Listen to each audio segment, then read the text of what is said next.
Let's talk Idol. There's so much news. What do you think about Simon leaving? What was, what will be missing from the show? I think, people will definitely miss Simon, but ultimately I believe that people watch the show because they get invested in contestants. Right. So I'm sure the show will do just fine.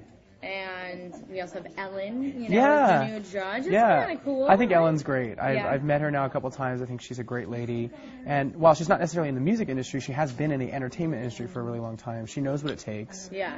And then I think she's a music lover, so she can appreciate the singers from an average perspective, like a regular person at home. They're not music industry professionals. They're a consumer of music. And I think Ellen can relate to the crowd at home that way. Bring that to the table. Yeah. Literally. Yeah.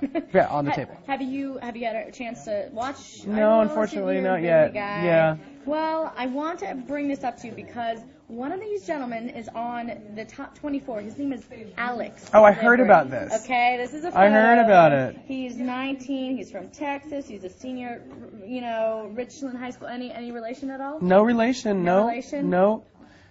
Not like a third cousin in Texas or anything? No, but I actually met that guy one time. Which guy? Todrick. Oh, really? Yeah, I met him through some friends because he's a dancer and a singer, so we had some mutual friends. And she was on the show last year. What's Lacey. Lacey. Oh, that's right, she was. Yeah, she's she was really nice. I remember really liking her. I'm glad she's back. She's talented. So I think what's really important now on Idol is to not only be a great singer, but to show that you can have a spot in the recording industry being an individual, doing something that's distinctly your own. Bill O'Reilly, of all people, paid you a compliment recently. I Really? don't know if you know this. Last night on his show, he's got a segment called Pinheads and Patriots. I don't know if you heard about that. I actually did hear You about it. did hear about it? Okay. Yeah. So, it's in relation to a girl was using her cell phone during one of your concerts. What happened with that, by the way, when you politely asked her? Yeah, I was trying to record an acoustic song. We were recording the concert, and it was very quiet and intimate, and she was in the third row, quite loud on her cell phone, and I just told her to please get off of it. Right, because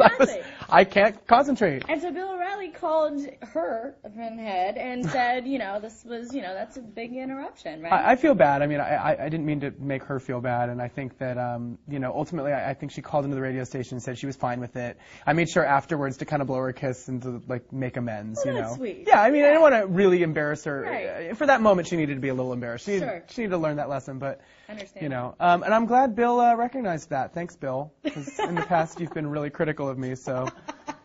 Wow. So you're happy that he's supporting you on this issue. I'm surprised he didn't blur it out, because that's what he tends to do with me. So there you go. I'm not the conservative's best friend. Well, you have your single that you are working on, and you gave that to all the kids. What do you want from me is doing really well on radio. I'm thrilled. People are liking the video. It's getting requested on VH1. I'm really excited. I'm excited people identify with the song. I think it's a beautiful tune. I think that there's a lot of ways of interpreting the lyrics. Obviously, there's the relationship version of the song where I think everybody can relate to the feeling of being in a relationship and being kind of confused by it. Knowing that you want the person in your life, but being a little bit overwhelmed and freaked out and having faults, and that person accepting you for your faults and asking them to hold on. And that's a very hopeful feeling to me. And then I think the other interpretation of it is, personally for me, as an artist, based on all that I've been through over the past couple of months, being able to ask the public, what do you want from me? I'm doing the best I can. Thank you for enjoying me. Thank you for loving me. Thank you for hanging on. And I hope that we can do more in the future.